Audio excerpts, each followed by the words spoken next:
Dude, is this even possible anymore? I've only got and left. I might as well join the team. We are so back, baby. Letter locks, the most popular series on the channel, are back. Today, we're gonna tackle the letter H, playing Pokemon HeartGold. My last run in HeartGold was Q only, and that didn't go so well. But this time, instead of 3 usable Pokemon, we've got 4. Well, I never said it was going to be easy. Can we beat Pokemon HeartGold while only using H Pokemon while following Hardcore Nuzlocke rules? Let's find out. So P, you've got 2 great choices here. Cyndaquil, one of like 3 fire types in Johto, or Totodile, a solid coverage option. What about that one? Oh, Chikorita? No one takes that one. Have you seen its moveset? Well, do you have anything that starts with H? No? Then this little freak is coming with me. Our starter here doesn't matter since we're gonna get our first real team member as soon as we get Pokeballs. But before that, we've got to run an errand for Professor Elm.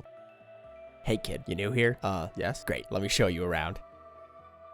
And this is my house. Okay, bye. Are you sure you don't want to stay? Oh, you must be P. Oh, Jesus Christ, not another one. Another what? Never mind. We do Elm's errand and head back to New Bark Town. Along the way, we run into an interesting new face. Hey, watch where you're going. You ran into me. Why are you in such a rush? I'm not in a rush. I just walk fast. What's in that bag then?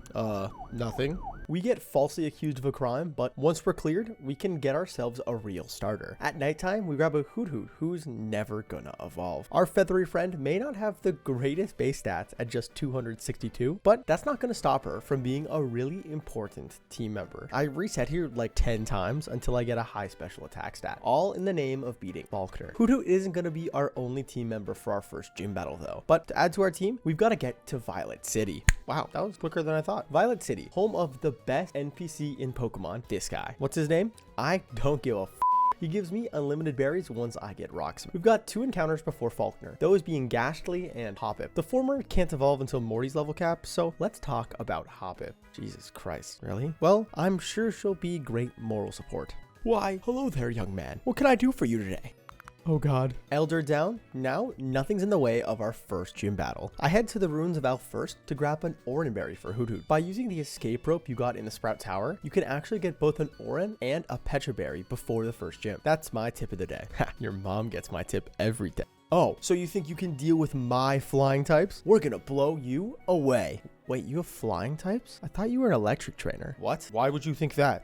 I don't know. I just remember someone telling me that Volkner is an electric gym leader. That's Volkner with a V? Oh, so you like copied his name? What? No, I was first. Whatever you say, Volkner. You son of a bitch. Volkner leads with Pidgey and I lead with Hoot. The only way we're gonna get through this one is to use the only special move we've got, Uproar. 2 turns of that brings down Falkner's lead Pokemon. That still might not be enough though to get through Falkner's second Pokemon, Pidgeotto. Tackle is going to do like 10 damage and Uproar is doing slightly less than a third. So it looks like we've got the damage advantage. What we don't have though is the healing advantage, since Falkner starts spamming a Roost for like 6 turns before finally doing any more damage with Tackle. Our Oranberry cancels that damage out as we finally get Pidgeotto into the yellow. Falkner starts to Roost again, but a critical hit Uproar keeps us in this battle. A couple Uproars and Tackles leave both Hoot and Pidgeotto in the yellow. Our starter needs to hold on here and tank 1 more Tackle to secure this battle.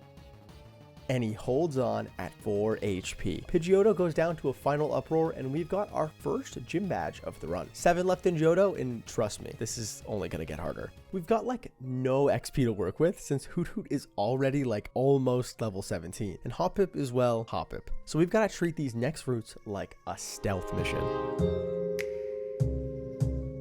Now that we're in Azalea City, all we've got to do is sweep through Team Rocket and prepare for Bugsy. Our most important prep for the fight has nothing to do with our actual team though, and that's to catch an HM Pokemon. My rule set allows me to catch an extra Pokemon to use field HMs like Fly or Surf, as long as they don't get sent into battle. But there's no rule saying I can't choose a specific Pokemon to be my HM Pokemon. So I choose a Pokemon that has a very unique learn set. Slowpoke. In addition to learning HMs like Surf, Strength, and Whirlpool, it also learns a move that's gonna save this run. Headbutt. You don't actually need the second gym badge to use this move outside of battle, and with plenty of trees in Azalea Town, we can find our next encounter, a Heracross. This is going to be the best Pokemon we catch in this run, and it has guts and an attack boosting nature. We're eating good tonight, fellas. Time for Bugsy. Oh, hi, welcome to my gym. Hey man, what's got you down, Challenger? It's just, I don't know. Come on, you can tell me. I just feel bad, you know? About what? Destroying your career. Bugsy leads with his ace Scyther, and I lead with my new ace, Heracross. Since our newest team member also learns Aerial Ace at level 13, we've got this one in the bag. 2 Aerial Aces are enough to bring down Scyther, even after it tried to drop our defenses with Leer. Bugsy only has a Kahuna and a Metapod left, so I'm not going to waste your valuable attention span. 2 badges down, and we've literally got 2 levels between our next caps. Let's keep it going. Since Heracross carried us against Bugsy, we can't really use him too much against Silver in front of the Azalea Forest. Definitely makes the fight a little tougher, but we can still manage. We save some Farfetch'd and a Kimono Girl and arrive on Route 34. We get another future encounter here, a Drowsy. Hypno can't join the squad until after Morty's level cap, but we'll have a decent enough psychic type from then on. Goldenrod City, home of the bike shop, apparently. I actually forgot that it was in Johto 2 because I never get it. I do at least know where the radio station is. Hi. Okay, I've decided. The answer is B, Goku. Sorry, the answer was A, Jeffrey Dahmer. Fuck, I knew it was that. What was the question? Time for gym battle number 3. Hey, it's you. How'd you beat the quiz so easily? Those questions were obvious. Who ate people? How did you think that was Goku? Clearly someone hasn't watched the OVAs. Editor's note. I have not seen Dragon Ball, and I'm pretty sure Goku never ate people. Bad timing on this joke. Rest in peace. Whitney leads with the Agent of Chaos, Metronome Clefairy, and I lead with Heracross. Heracross learned Stab, super effective Brick Break at level 19. 1 down, 1 to go. Miltank is last for Whitney, but I'm not scared of her this time. Heracross gets attracted right away, but he just chads right through it, hitting 2 Brick Breaks for the KO. Having a base 500 stat monster is broken for the early game. I'm not going to worry about it. That's the plain badge in our case. 3 batches down, and we're almost a quarter of the way there. And that's not including the Elite Four and the champion and the other batch. God, this video is going to be so long. I'll pick up the pace. Route 35, 36, 37, plus a weird tree, and we're in Ecruteak City. Hey, kid. You want to hear about Suicune? You want to hear about a restraining order? Okay, so I'll go in through there and grab that. And were you standing there the whole time? You're a really bad criminal. You know that? Silver down, the legendary beast scared away, and we've got 3 things left on the list before our next gym battle. Let's grab a couple HMs. Yeah. Yeah. You like these moves? Oh. Hey, look, miner. Oh, where? I fucking knew it. Freak. Go play Minecraft or something. My kid, watch where you're going. Watch where I'm going. You're running faster than me when I leave your mom's house when dad comes home. 2 HMs down, 1 last thing to do. At level 25, Ghastly becomes Haunter and joins the team at the perfect time for our ghost type gym battle. Time for Morty. Bro, I hate you. What did I do? I don't even know you. This gym puzzle is outrageous. I've fallen 15 times, and every time those grannies just point and laugh at a buff. Yeah, they tend to do that. Lovely ladies, but come on, it's like laughing at kids getting hurt. You shouldn't, but come on, that kid ate.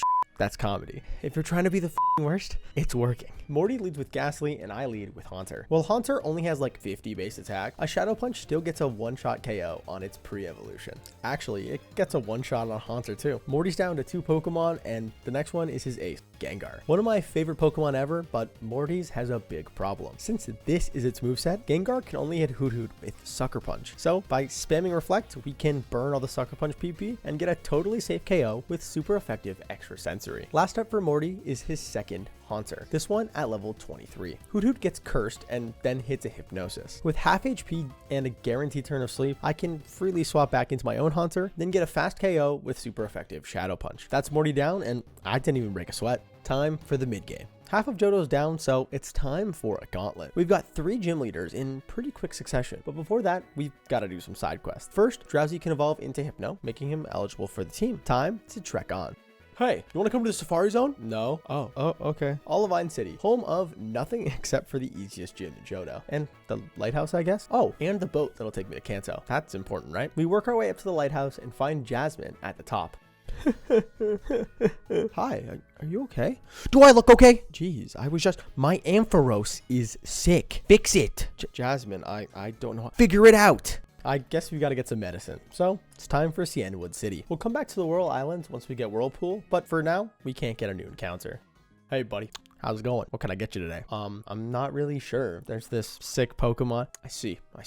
You gotta do the right thing. No shame in that. What? Okay, so this guy right here, semi-automatic. Fires 45 cal rounds. Is that a gun? What? Yeah. Isn't that what you need? No, I need like medicine or something. Oh, I see. Here's some antibiotics. Thanks. But if they don't work, come back and we'll talk about the first option. We've got the medicine now, but before we head back to help Jasmine, we might as well take on the next gym leader, Chuck. Hey, you're Chuck, right? Hello? Hello? What? Oh, sorry. I like white noise when I sleep. White noise? That's a waterfall. Wait, did you say something? I can't hear you. The white noise? I like it when I sleep. Jesus Christ. Chuck leads with Primeape, and I lead with our carry, Heracross. He's pre-poisoned to activate Guts, boosting his attack. Primeape tries to cheese us with double team, but a single aerial ace gets a clean one-shot KO. Second up and last for the 5th gym leader. Yeah, the 5th gym leader of the region has 2 Pokemon is Poliwhirl. An aerial ace does over half as a surf plus some poison damage, brings Heracross into the yellow. Nothing to worry about though, since another aerial ace secures Heracross's sweep and our 5th gym badge. That was easy. Let's keep it going. Hey, hot stuff. Whoa, aren't you like 40? I'm just experienced. Don't you like that in a woman? No comment. But something feels wrong about this. Why? Just because you beat up my worthless husband? That's your husband? Man, he gets rolled in the gym every day and comes home to you? God, I drowned myself in the waterfall too. Back to Olivine City we go. We take the elevator up this time, and our medicine worked on Ampharos. No backup plan needed. Before we go meet Jasmine in her gym though, we are going to take care of a few problems near Mahogany Town. The level cap is lower over in those parts. What the f***? Why did I write that line? Fuck Georgia? Team Rocket. More like Team Rock? God, what am I doing? We beat them up with help from Lance, and now we can get a couple gym badges. First up, Price and his ice types. Hi? Is this okay? Am I going to hell for this? No, like seriously, if his life support gets unplugged during the battle, am I going to jail? Price leads with Seal, and I lead with, you guessed it, Heracross. Brick Break actually misses the KO since I was too lazy to pre-burn him, but I never get punished because Icy Wind just missed. Since I thought, hey, Aerial Ace will just KO from this range, I missed the KO with 2 Aerial Aces now, so I still got hit by an Icy Wind. So I'm still -1 speed when Dugong comes out second. Now that we're slower, an Aurora Beam does some chip before, bro, can I stop mashing A on my controller and chill the f out? After taking more damage than needed from a second Aurora Beam, a Brick Break secures Heracross's second KO of the battle. Third up for Price is Piloswine. A Brick Break does over half as Price's ace just sets up the hail. That's not going to do a whole lot against another super effective Brick Break to the face. It's Price's last Pokemon down, and we're 2/3 done with our mid-game gauntlet. We have another gym battle in Olivine City, but before that, let's get a new encounter. Surfing the Whirl Islands in the dark, at least because I got rid of Flash, we get a Horsey. He can't evolve, but Horsey has okay stats, so maybe I can figure something out to make him work. Speaking of, let's go get some use out of our new encounter and head back to Olivine to find Jasmine. Hey, you're back. Hi. Thanks for saving Ampharos. I did it for myself, honestly. What do you mean? If that didn't work, I have a feeling the pharmacist would have given you enough bullet for me and Ampharos. Jasmine leads with Magnemite, and I lead with, say it with me, Heracross. Our ace conveniently learns the Dig TM, so we can easily outspeed and KO with a 4 times super effective ground move. Jasmine's second Pokemon is Magnemite again? Well, you saw what happened last time. Attention span, remember? Last up for Jasmine is Steelix, something Heracross can't really deal with. I swap into Horsey for the first time on a critical hit Iron Tail. That doesn't matter at all though, since Horsey can outspeed and, with help from the choice spec, get a one-shot KO with a super effective Surf. That's the 7th gym leader of Johto down, and it's time for the game to actually get good. Oh, you thought it got good now? Yeah, no. We gotta take care of Team Rocket again. Since I care so little, I may or may not have forgotten to press record when beating all the grunts. Yeah, my bad. Anyways, I did record me beating Archer, but like, that wasn't impressive, so let's just move on. Icy Path. Does anyone give a fuck about this? No, like seriously. Anybody? Who likes ice types? If anyone's favorite type is ice, drop a comment so we can all make fun of you. Blackthorn City, home of the Mover Learner and the 8th gym. Side note, but the gyms in this region make me so mad. Like, this game is kind of tough to start, a cakewalk for the entire mid game, then Claire pulls up with a Kingdra who hits harder than, I'm gonna stop that joke. Anyway, time for Claire. You're my next challenger. I haven't even said anything yet. You want to do this? Really? Look at you. I am so tired of this region, man. Claire leads with Gyarados, and I lead with Haunter. Yeah, Intimidate made me switch it up. Haunter also learns Thunderbolt from the game corner, so that's an easy KO on Claire's lead. Second up is Dragonair number 1. These things love to use Thunder Wave if it doesn't see a kill, so I just swap into Choice Star of Heracross, who can't get paralyzed thanks to the pre-burn. With the Guts boost, a close combat gets the one-shot KO. Third up is Dragonair, and just like against Jasmine, you already know what's gonna happen. Last up for Blackthorn's gym leader is her ace, Kingdra. The part Dragon type might be a formidable foe, but even Claire's Mighty Ace falls to a guts boosted stab close combat. We finish up our gym challenge with Claire giving us the... Dude, come on.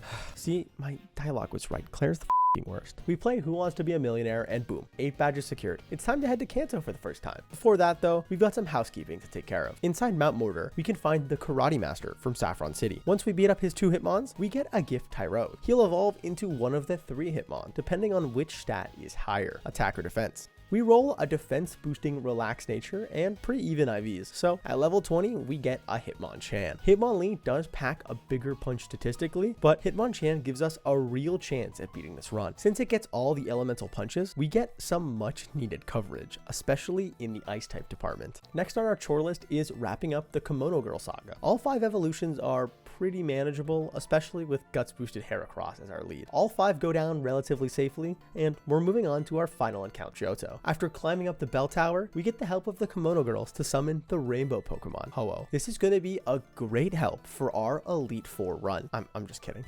Time for Kanto. God, I love that you can just surf along Route 27 and 26, dodging every single trainer. Makes this so peaceful. Speaking of peaceful, we can just breeze through Victory Road since there's no trainers in there either. Welcome to the Indigo Plat. Fine, I'll talk about Silver. You've ruined every single plan I've laid out, ruined my countless hours of prep and planning. Who do you think you are? Some sort of vigilante? Taking justice into your own hands? What? Don't play dumb with me. I just want to know how. How did you thwart my every move? How were you always one step ahead? Man, I'm going to be real with you. I have no idea who you are. Oh, you bastard. This is payback. Silver wasn't too much of a problem. We've got a level advantage since the level cap is all the way up at 47, so this is a cakewalk. Sneasel goes down to a super effective close combat. Golbat stalls a little bit with Confuse Ray, but a Thunder Punch from Hitmonchan gets another one shot. Dabra gets outsped and KO'd through Reflect by Heracross. Typhlosion goes down to 2 digs right after that, and then Silver's Haunter loses the mirror matchup thanks to a 10 level difference. That's Silver down.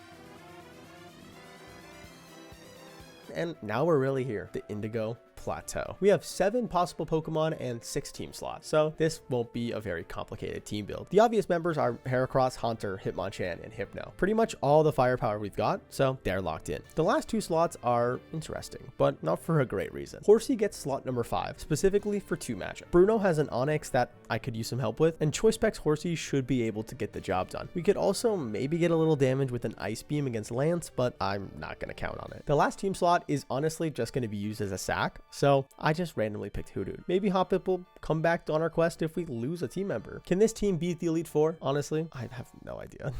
Let's find out. Why hello, good sir. To what do I owe the pleasure? Why do you talk like Yoda? Whatever could you mean? Like, you've got so many filler words. Like, you sound like P's narration. What the are you talking about? Nothing. I'm just saying, like, you love saying the word like. I can make you say whatever I want, buddy. Watch it. Yes, sir. What the was that? Will leads his first Xatu, and I lead with Haunter. Just like against Claire's Gyarados, a single Thunderbolt is enough to get a clean KO with a 7 level advantage. Second up is Jinx, threatening Haunter with Psychic. I swap into Hypno to resist it, then swap into Hitmonchan for a lovely kiss. Okay, well, now I need a new plan. Hypno can swap back in and fire off a couple Shadow Balls for the KO, but now our Psychic resist doesn't have enough HP to come back in again. Third up is Will's ace, Xatu. Expecting an Ominous Wind, I swap into Heracross to tank it, then fire off a super effective Guts boosted Shadow Claw for the one-shot KO. Fourth up for the first Elite 4 member is Slowbro. I swap into Hoot Hoot, who risks a crit with a Psychic, but thankfully it doesn't go down. An Air Slash gets some crucial chip damage as Slowbro just sets up a curse. That defense boost doesn't matter that much since I'm going to swap Haunter back in to finish the job. A super effective Thunderbolt can secure the KO thanks to Hoot Hoot's chip, and that's Will's 4th Pokemon down. Last up for the battle is Exeggutor. Our Renegade Platinum Elite 4 member can't stand up to stab super effective Shadow Ball from Haunter, giving us another one-shot KO. Will's down, and there's 3 battles left until our date with Lance.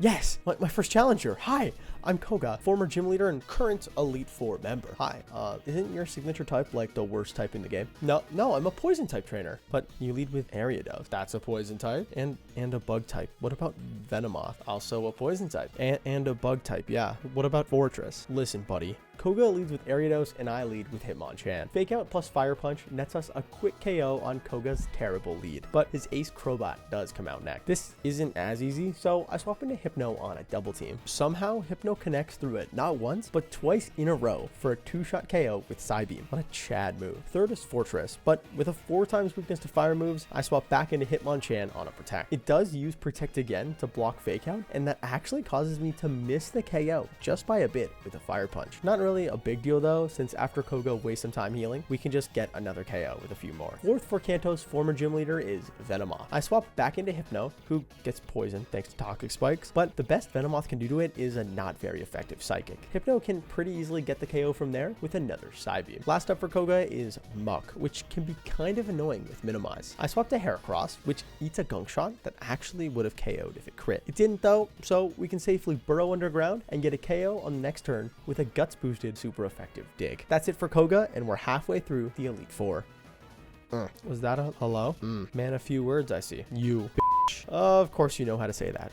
Bruno leads with Hitmontop, and I lead with Hypno. A Psybeam can't quite get the one shot, and Hitmontop uses Dig right after. I pivot into Haunter to dodge it with Levitate, and then back into Hypno as it thankfully tries to use Counter on the next turn instead. That lets Hypno get the first KO of the battle, and second up is Onyx. I mentioned earlier how this one's gonna go, but let's see if it actually works. I swap into Horsey on a Sandstorm, but even with the special defense boost, a Choice Spec Surf can secure a KO on Bruno's singular non-fighting type. Third up is Hitmonchan, which has great coverage just like mine. I swap into Heracross since this will never be a Fire Punch, then Outspeed for a KO with Guts boosted super effective Aerial Ace. Fourth is Hitmonlee, and Heracross can't actually outspeed this. I swap into Hitmonchan on the incoming Blaze Kick, then fake it out for some chip. A critical hit means that on the incoming High Jump Kick, I can actually just swap into Haunter, who's immune. The crash damage just KOs Hitmonlee right then and there. Last up for Bruno is his ace, No Guard Machamp. In hindsight, I should have pivoted through Hitmonchan to bait a fighting type move into Hypno, but I just went straight into him. It doesn't really matter though, since Hypno never dies to a critical hit and can't get flinched because he's faster. A couple Psybeams bring down the Ben 10 alien, and we've won our third battle of the Elite Four.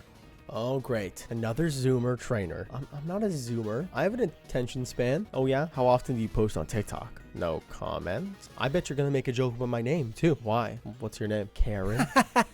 Karen leads with Umbreon, and I lead with Heracross. Just like against the Kimono Girl, a super effective close combat gets an easy KO on Karen's lead Pokemon. Second up is Murkrow. A neutral Guts boosted close combat, actually also just one shots. 2 down, 3 to go. Third is an eligible encounter for us, Houndoom. With the Choice Scarf still equipped, Heracross can outspeed again, getting a third straight KO with another close combat. Fourth up is Gengar, and Heracross finally gets a break after KOing half the team. I swap into Hoot Hoot, holding a Focus Sash, but the incoming Focus Blast just missed, so I can swap into Hypno on another Focus Blast that actually hits, but it barely does anything. Another on the next turn does drop our special defense, but Hypno is free to get off a taunt, ensuring Gengar can't use Destiny Bond. With that threat dealt with, I'm free to secure a KO with a super effective Psybeam. That leaves Karen with one Pokemon left, Vileplume. I swap into Hitmonchan on a Petal Dance for like a third. After some Fake Out chip, a Fire Punch brings Karen's last Pokemon into the yellow as it connects with a Stun Spore, making this a little bit sketchier than I want. Since I think Karen's gonna full restore this turn, I swap back into Hypno for free. A Psybeam does a little over half as a Stun Spore just misses, securing the battle for me. One more Psybeam gets the KO, and that's the end of our Elite Four run. One battle left until we're the champions of Johto.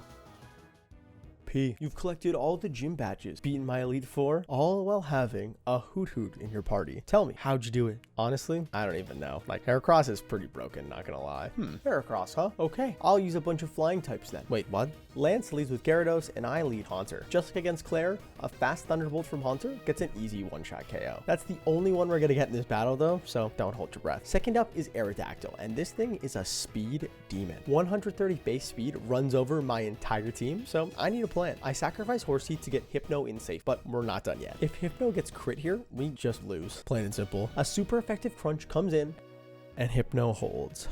A switcheroo gives Aerodactyl Hypno's held Iron Ball, which halves the holder's speed. I swap into Heracross now on a resisted crunch, and now that we're faster, a Guts boosted close combat is enough for the one-shot KO. 2 down, 4 to go. Third up is Charizard, which might be the hardest Pokemon on Lance's team. I swap into Hoot Hoot to die, but he does get a useless Reflect Up after a miss. What a soldier. I bring in Haunter again, holding a Focus Sash. Even though I just said that Reflect was useless, it actually does do something. It spares our Focus Sash. Haunter is faster than Charizard, Guard, so 2 Thunderbolts can get the KO, Lance is only left with 3 Pokemon, but they're his 3 Dragonite. He sends out his strongest first at level 50. Haunter fires off a last-ditch Shadow Ball, getting some chip before going down to a Fire Blast. Thank you for your service. I bring in Choice Scarf Hitmonchan. Since Dragonite is chipped down, an Ice Punch can secure a KO on Lance's ace Pokemon. Next up is another Dragonite, and it doesn't matter which one it is. I swap into Hypno, who gets paralyzed on the swap. We have a chance to survive an attack here, and Hypno actually does, surviving a Thunder on 4 HP. This lets him get off a Psybeam for a little bit of chip. Hitmonchan comes back in and secures another KO with a 4 times super effective Ice Punch. One Dragonite stands between us and becoming champion. I swap into Heracross on a Thunder Wave that doesn't matter because of the pre-burn. Heracross will unfortunately follow in the footsteps of his brothers before him, getting necessary chip before going down, unless this Facade gets a critical hit. But I can't get everything I want. Our ace, the carry of this run, falls to a Dragonite. Thank you for everything. With Dragonite in the yellow, Hitmonchan can come back in and secure the final KO of the battle, connecting with a super effective Ice Punch. That's Lance defeated, and we're officially champions of the Johto region. Now, you're probably wondering, P, how are you going to do Kanto? Also, why are you so hot and mysterious? Well, thank you, but Kanto might be impossible. Hitmonchan is the only Pokemon left from our Elite Four team, plus we've only got Hoppip in the box. Can we really beat the greatest trainer of all time with 1 Pokemon and a Hoppip? Let's find out. Of course we can't. Are you crazy? Hitmonchan is only like 455 BST, so we're gonna need some reinforcements. Well, reinforcement, singular. On Route 8, we grab a Houndour. He can evolve into a Houndoom, which I forgot to press record for, but now we've got 2 heavy hitters and a Hoppip. Now we have 8 gym leaders to take on, but not in the regular order. Their level caps are actually in this order. That means our first gym battle of Kanto is against Janine and her poison types. Now, I'm not going to cover all of these battles in full because this video is already long enough. So we're going to hop from battle to battle, starting with Janine. You're Koga's daughter, right? Yep. My father left me in charge of his gym while he stays undefeated in the Elite Four. Oh, you haven't heard? What? Janine leads with Crobat and I lead with Houndoom. With the Choice Scarf, Houndoom can outspeed and 2-shot Janine's lead after dodging a Supersonic. Actually, with the Choice Scarf, Houndoom outspeeds and KOs Ariados number 1 and 2 before Janine's Weezing comes out. Houndoom stays in for this as well, tanks a Sludge Bomb, and hits 2 more Flamethrowers for the KO. Last up for Fuchsia City's gym leader is Venomoth, but our Fire type abuses the worst type in the game, getting another 1-shot with Flamethrower. That's one hell of a debut from Houndoom, and we've got our first Kanto badge. Next up, Lieutenant Surge. After one really amazing gym puzzle, it's time for our second gym battle.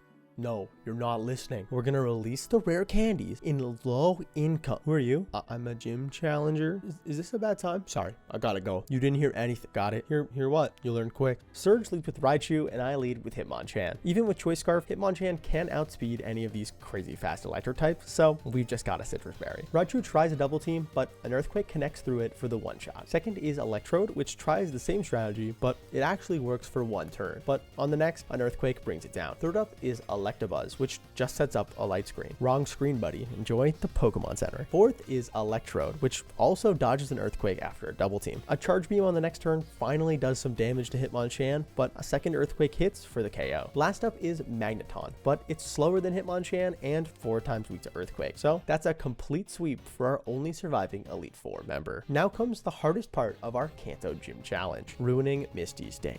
Nah, I'm just kidding. That part was easy. I'm a pro ruining Dade. But actually, Brock and Misty might be the first 2 gym leaders in a normal playthrough, but they have the same level cap and they both have brutal type matchups for us. Brock's rock types and Misty's water type hit Houndoom for super effective damage, and Hitmonchan can't really stand up to neutral Earthquakes from Brock or super effective Psychics from Misty. We've got to get some strategies cooked up, so let's head to Pewter City first and take on Brock.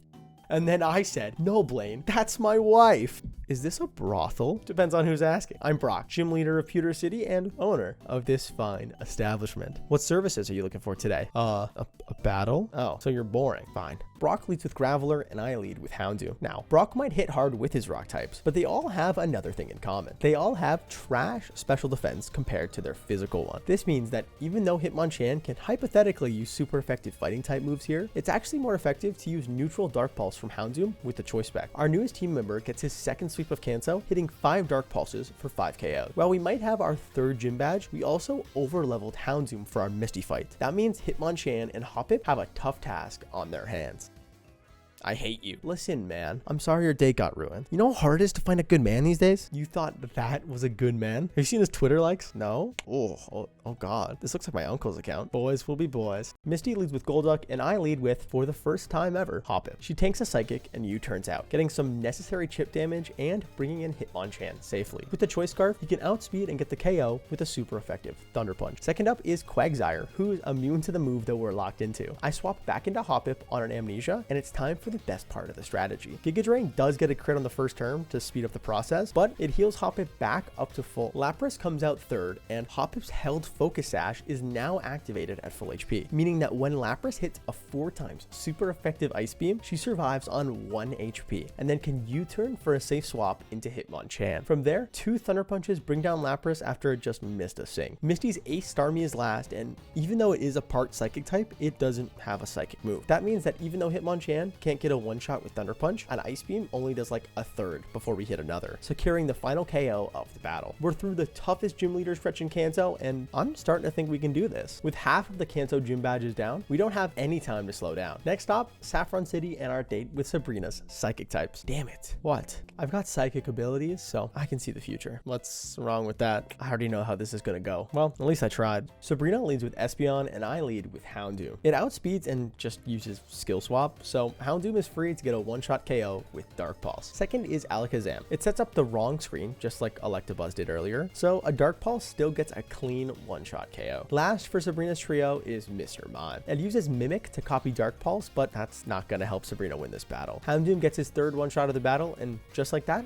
we've beat Sabrina. Let's keep it going. Next stop on our journey is Celadon City. So you're the famous trainer from Johto I've been hearing about. Hopefully good things? Oh God, no. Everyone's been saying that you're the next coming of Red, that you kill babies. There's even a stay-at-home order. Well, let's see if there's a good reason for that. Erica leads with Jumpluff, and I lead with Houndoom. It actually outspeeds us and U-turns into Tangela, but a Choice Specs boosted Flamethrower just turns one of my favorite Pokemon into dust. Second is Victory Bell, but it doesn't stand a chance against our new ace. That's an easy one-shot. Third is another of my favorite Pokemon, Blossom. That's not gonna help it today though, since another Flamethrower sends it right back to its Pokeball. Last up for Erica is her first Pokemon, Jumpluff. It hits another weak U-turn, but then it joins its teammates in the grave after getting burned up by a Flamethrower. That's the easiest one by far, and it's time to head to Cinnabar Island. Let's go dance with Blaine. Hey there. Who's there? Are you blind? Is that you, God? Are you finally here to take me away? Jesus Christ. Blaine leads with Magcargo, and I lead with Hitmonchan. A single Earthquake brings down the evolved These Nuts joke, and we're a third of the way done. Second is Blaine's ace, Rapidash. I thought the held Choice Scarf was all we needed to beat this thing, but an Earthquake actually missed the KO, so we accidentally risked a crit that we didn't get punished for. Should I have calced that more thoroughly? Probably. I'm over it. Last for the 7th Kanto gym leader is Magmar. While this thing is actually pretty underrated, it doesn't stand a chance to an Earthquake. That's Blaine defeated, and we've got one gym battle left for our final test. We find Blue on the charred remains of Cinnabar Island and send him back to Viridian City so we can take him on. Hey, you're Blue, right? What's wrong? I just feel like I'll never live up to my name. You'll never live up to the name Blue? Yeah, you know? Stacking those blue faces, baby. Fuck off. Blue leads with Exeggutor, and I lead with Houndoom. Taunt prevents this stupid tree from setting up Trick Room or putting us asleep with Hypnosis, so on the next turn, I can get the sun up for free. I did forget that Exeggutor had Chlorophyll as an ability, so Houndoom had to tank 2 Leaf Storms instead of 1. A little awkward, but it shouldn't be that bad. With the setup done, a Flamethrower easily KOs Blue's first Pokemon. Second up is Rhydon, the reason we had to set up the sun. Now that Solar Beam is a 1-turn move, Houndoom can outspeed and fire off one for a 1-shot KO. Third up for the former champion is Machamp. Houndoom is holding the charcoal here since Sun Boosted Flamethrower barely missed the KO. This damage boost pushes Houndoom over the edge, letting him secure his 3rd KO of the battle. Fourth up is Gyarados, and since we had to forget Thunderfang to learn taunts, we gotta make a swap. I bring in Choice Scarf Hitmonchan on a Waterfall for some light damage. From here, a 4 times super effective Thunder Punch is more than enough for the KO. Fifth up is a scary one, Blue's Pidgeot. A Thunder Punch is a 2-shot KO, so we need to risk a crit Air Slash here, or it could just use Mirror Move. Maybe it didn't see the KO? I don't know, but that gives Hitmonchan the chance to finish off the regional bird with a 2nd Thunder Punch. Blue's last Pokemon is one that we can't really deal with, and that's Arcanine. Intimidate drops Hitmonchan's attack, so we need to switch to shake it off. That means we've got to ask Hoppip to make the ultimate sacrifice. You got a KO like you always dreamed of, buddy. Thanks for everything. With Hitmonchan at neutral attack, and since Arcanine took recoil damage from Flare Blitz, an Earthquake is enough to get the KO on Blue's last Pokemon. With that, we've secured all 8 batches of Kanto with only 3 Pokemon, so we've only got 1 challenge left to overcome. Well, if it isn't P, I've been hearing rumors of your successes throughout Kanto. Oh, they think I'm some sort of Pokemon demon? Like I can't lose or something. Reminds me of someone I used to know. Red? Yes, exactly. Have you met him? No, I've just heard rumors. Well, if you head up to Mount Silver, you'll find him. I'd be careful though. He's never lost a serious Pokemon battle. I'd bring your best Pokemon. How about a demon dog and a boxer? What? Mount Silver, home of our final challenge. Rock climb. Like seriously. Thank God Hitmonchan can learn it. Or else I'd need to bring an HM on instead of a team. Oh yeah, well, that's okay. The plan for this fight is simple. Go to Fuchsia City and get berries from this guy. He gives you the EV reducing berries for shards, so I can plan my EVs exactly how I want them for this fight. For Houndoom, I'm gonna go with max attack and some speed and defense investment, and for Hitmonchan, I'm also gonna go max attack, but I'm gonna have almost max special defense. There's gonna be a few points in speed to outspeed a certain Pokemon on Red's team, but I'll touch on it later. With my Pokemon the strongest they can possibly be, it's time for the ultimate challenge of Pokemon HeartGold Red. Red leads with his signature Pikachu, and I lead with Houndoom. Side note, but I am leveled up to 88 for this battle instead of 84. A lot of people match the rest of Red's team to make it harder, but like I've got 2 Pokemon. Anyways, Pikachu. Houndoom is actually faster without the Choice Scarf here, so he can outspeed and pick up the one-shot KO with Flamethrower. Next up for Red is Blastoise. Houndoom uses Sunny Day to change the weather, and Blastoise hits back with a super effective Focus Blast. I gave Houndoom a Chople Berry to reduce the fighting type damage, letting him survive. With the sun up, you can freely use Solar Beam like it's a real move now, and get a one-shot KO on the first of Red's 3 starters. Next up is the other water type, Lapras. I Dark Pulse first to avoid Red healing, so we don't waste a turn of sun. Our reduced damage Brine never KO'd, even if it crit, so on the next turn, Houndoom can easily finish off Red 3rd Pokemon with a Solar Beam. 4th up is Snorlax, and I conveniently have a fighting type left on my team of 2. I swap Hitmonchan in on a resisted Crunch, then fire off a close combat for an easy KO. 4 down, 2 to go. Next up is Charizard. Thanks to the Choice Scarf, we just barely outspeed Charizard, and Hitmonchan can fire off a close combat. But wait, what move is Charizard gonna use? I gave Hitmonchan a lot of special defense EVs. Why? Because if Charizard takes recoil damage, we guaranteed win the fight. If he doesn't, it's gonna be a roll to KO. Come on, Flare Blitz. And Charizard does me the biggest favor of my life. Thank you for your hard work, Hitmonchan. Your sacrifices won't be in vain. At less than half, Houndoom can come back in and finish off Charizard with a stab Dark Pulse. That leaves Red with only 1 Pokemon, and conveniently for me, it's one that's weak to fire. Venusaur comes out last, but it doesn't stand a chance against Stab Flamethrower from Houndoom. The 3rd Kanto starter's HP bar ticks down to 0, and we've officially done it. We've beaten a Pokemon HeartGold Hardcore Nuzlocke using only H Pokemon. Thanks guys so much for watching this one. It was really fun to get back to letter locks. I kind of missed them. I've been watching P-Child's run and bun attempts, and I love the idea of tracking KO. So bam, there it is. This includes all 16 gym battles, the Elite Four, the Champion, and Red. I love seeing the heavy hitters on top: Houndoom, Heracross, Hitmonchan. If you like the run, let me know in the comments or by hitting the like button. It helps out a ton, mostly mentally, because I like seeing number get bigger, but I'm sure it probably helps the algorithm too. If you really like the content, feel free to buy me a coffee over here. It would mean a lot. And follow me on TikTok if you haven't already. That's basically it for me though, guys. Thanks so much for watching, and I'll catch you later.